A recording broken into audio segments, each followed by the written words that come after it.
Halo Sobat Motivator, kembali lagi bersama saya Nurmala Syari sebagai Duta Motivator Pendidikan Indonesia tahun 2025 Provinsi Jawa Barat. Hari ini kita akan membahas tentang pentingnya mengenal diri dalam memperkuat pondasi agama di kalangan mahasiswa bersama Bapak Dr. Muhsin Riyadi MA selaku dosen pengampu mata kuliah beserta Direktur Mahad Al Jamiah UIN Siber Syekh Nurjati Cirebon. Baik, sebelumnya Assalamualaikum warahmatullahi wabarakatuh. Waalaikumsalam warahmatullahi wabarakatuh. Bapak, di sini saya memohon izin waktunya mengenai tentang pentingnya mengenal diri dalam memperkuat pondasi agama di kalangan mahasiswa. Apalagi sekarang ini mahasiswa yang generasi kebanyakan Gen Z. Pandangan Bapak seperti apa sebagai dosen pengampu beserta juga Kepala Direktur Mahad UIN Siber Syekh Nurjati Cirebon. Baik, Assalamualaikum warahmatullahi wabarakatuh.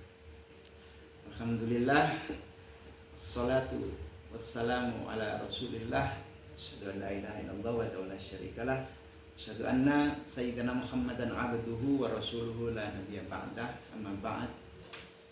Rekan sekalian, para mahasiswa, di sini dalam berbicara terkait mahasiswa mengenal diri dalam memperkuat pondasi agama, itu ada dua unsur pokok yang perlu kita bahas. Yang pertama adalah mengenal diri dan yang kedua adalah pondasi agama.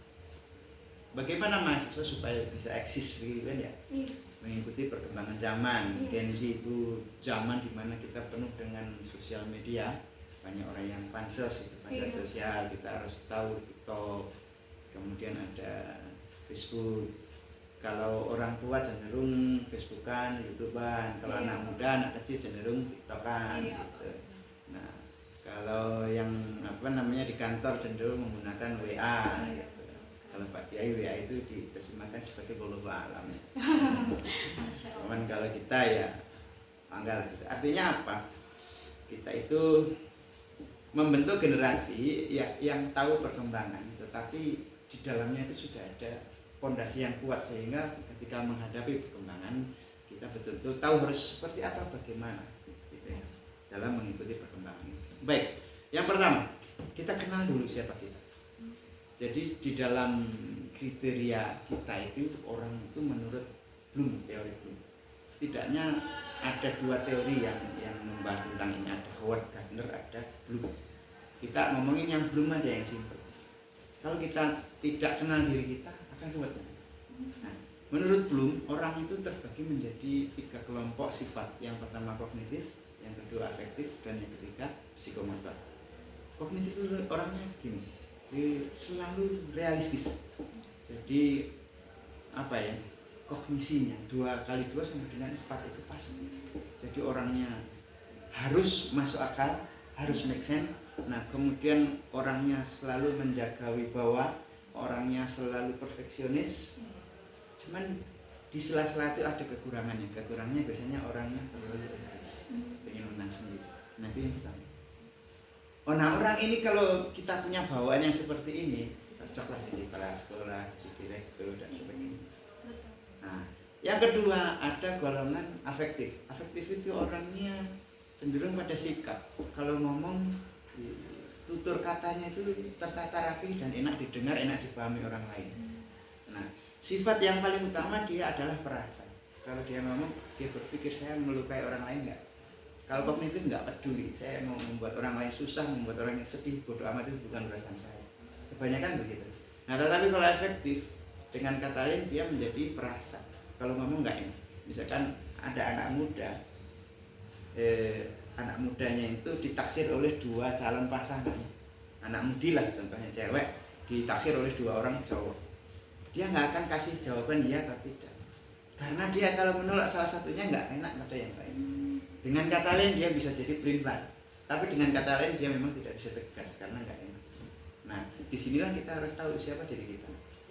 Nah, kemudian yang ketiga ada modal psikomotor. Psikomotor itu orangnya kalau disuruh kerjain dulu, mikir belakangan. Orangnya isika-misika gitu, hide gitu, yang paling happy gitu. Nggak terlalu mikirin. Orang ini nggak gampang tersinggung. Kalau kognitif gampang tersinggung, afektif tersinggung. Cuman kalau kognitif tersinggungnya ada di dalam otak. Kalau afektif ada di dalam hati. Lama nggak baik-baik gitu. Itu terkadang ada kecenderungan seperti itu. Nah kalau psikomotor, ini orangnya bebas aja, bodo amat. Penting gua kagak gitu, ngomongnya kan gitu. Nah itu dari tiga itu kita termasuk yang mana? Terus nanti kita akan menjadi orang seperti apa? Kalau kita pengen jadi sekretaris, jangan pernah kognitif. Kognitif itu bisa jadi sekretaris, tapi dia bisa merintah. Nah, kalau orang psikomotor jadi sekretaris, bingung dia. Dikit-dikit kan bergerak begini. Enggak betah. Dia cocok jadi orang lapangan. Makanya kita harus mengenal diri kita. Kita afektif, psikomotor, atau kognitif. Gitu. Kalau seorang afektif, jangan jadi public relation. Nanti saya disuruh ngadep ke direktur PT A. Terbayang dalam benak dan hati, Pak direkturnya nanti kumisan enggak, orangnya sangar atau enggak, takut saya. Tapi kalau psikomotor bodo amat, mau kumisan kayak mau tinggi kayak mau pendek kayak mau galak kayak bukan urusan saya, penting saya nganter ini sampai maksud selesai. Jadi disitulah kita perlu mengenal diri. Oke? Nah itu yang pertama ya, itu baru menurut teori Bloom. Kalau menurut teori Howard Gardner, kita perlu mengenal diri itu menjadi 9 kategori. Ada yang word smart, ada yang body smart, ada yang logic smart, ada yang word smart, yang music smart dan sebagainya, banyak. Tapi yang jelas bukan alpha smart dan indo smart ya. Gitu. Nah 3 itu aja dulu kita berpatokan. Nah setelah itu kita baru mengenal pada yang disebut dengan fondasi agama. Nah fondasi agama itu kita akan melihat anak SMA itu sudah dikenalkan pada apa dulu? Fondasi agamanya yang mana? Makanya kalau kita di pondok dikenalkan dengan fikih-fikih yang simpel, mulai dari Safinatul Najah, Sulam Taufik, nanti agak bisa dikit ada namanya kitab Hidayah. Itu untuk apa? Memberi fondasi pada pengetahuan agama. Bahwa sentuhan itu antara laki dan perempuan nggak boleh. Itu harus tahu. Makanya kalau punya pacar ya monggo saja. Jangan pegangan. Itu anak orang, nggak boleh. Jangan dirangkul, nggak boleh. Itulah yang disebut fondasi agama. Bahwa kita itu wajib sholat 5 kali dalam satu hari. Bahwa kita itu punya Quran. Nah itu harus kita baca. Nah itulah yang perlu kita tanamkan. Cuman cara-cara di dalam menanamkan itu yang oleh guru harus dipahami. Seperti apa anaknya itu? Nah kalau anaknya kognitif dijelaskan dengan cara-cara kognitif, langsung dia akan menerima. Tetapi kalau anaknya psikomotor, ya agak susah. Mungkin harus ada candaan, harus ada permainan, harus ada game dan sebagainya, nyanyi. Itu untuk mengatasi bagaimana kita menanamkan fondasi pada peserta didik yang usia remaja. Itu jadi 2 hal itu saling berkaitan, makanya kita perlu strategi di dalam menanamkan tadi fondasi, lalu memperkuat fondasi supaya apa? Kita itu mempunyai kemampuan yang luar biasa di dalam menghadapi tantangan di era Gen Z ini, di era digital. Itu menurut saya. Bapak bertanya, untuk pertanyaannya itu bagi kalangan mahasiswa nih Pak, seringkali terjadi goyahnya fondasi. Bagaimana menurut pandangan Bapak terkait hal tersebut? Ya. Kenapa harus goyah? Karena dia belum tahu saya siapa. Kalau tahu saya siapa, misalkan anak dia sudah tahu, oh saya itu music smart. Kalau dalam agama musik itu ya ada yang bilang boleh, tetapi banyak mudaratnya. Ya sudahlah, kemampuan musik saya pakai dalam bidang agama untuk membaca Quran. Ya sudah begitu, dia akan terus karena tahu jalurnya akan ke situ. Nah kalau dia nggak tahu, saya pondasinya apa, saya pengen apa, akhirnya ketemu anak diajak ngedrak, jadilah mereka ngedrak, diajak pang, jadilah mereka pang. Karena tidak tahu siapa saya. Pertanyaannya, permasalahannya itu, penyelesaiannya juga harus dari situ. Jadi siapa saya, bagaimana menyelesaikan, dan guru juga harus bisa memberikan pengarahan sesuai dengan tipikal anak itu. Begitu Cai. Baik Pak, untuk pertanyaan selanjutnya ini, di kalangan mahasiswa seringkali terjadi alasan dari goyahnya suatu fondasi ini dikarenakan lingkungan. Itu bagaimana menurut Bapak? Baik. Ada sebuah pertanyaan, bagaimana orang terbentuk dia menjadi kognisi, menjadi afeksi atau menjadi psikomotor? Itu memang ada 2 faktor. Faktor pertama adalah faktor genetik, faktor kedua adalah faktor lingkungan. Ada sebuah pepatah mengatakan 1 ekor singa mendidik 1000 ekor kambing.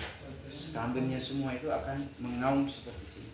Tapi sebaliknya 1000 ekor singa kalau dididik oleh 1 ekor kambing, dia akan mengembek seperti kambing. Artinya apa? Seorang pendidik itu harus betul-betul bisa mewarnai, mendidik dan menjadikan peserta didiknya itu seperti apa. Jadi yang pertama, guru sangat penting karena dia berupa lingkungan. Lingkungan itu dari guru, dari keluarga, dan dari teman sekitar. Itu betul-betul harus diperhatikan.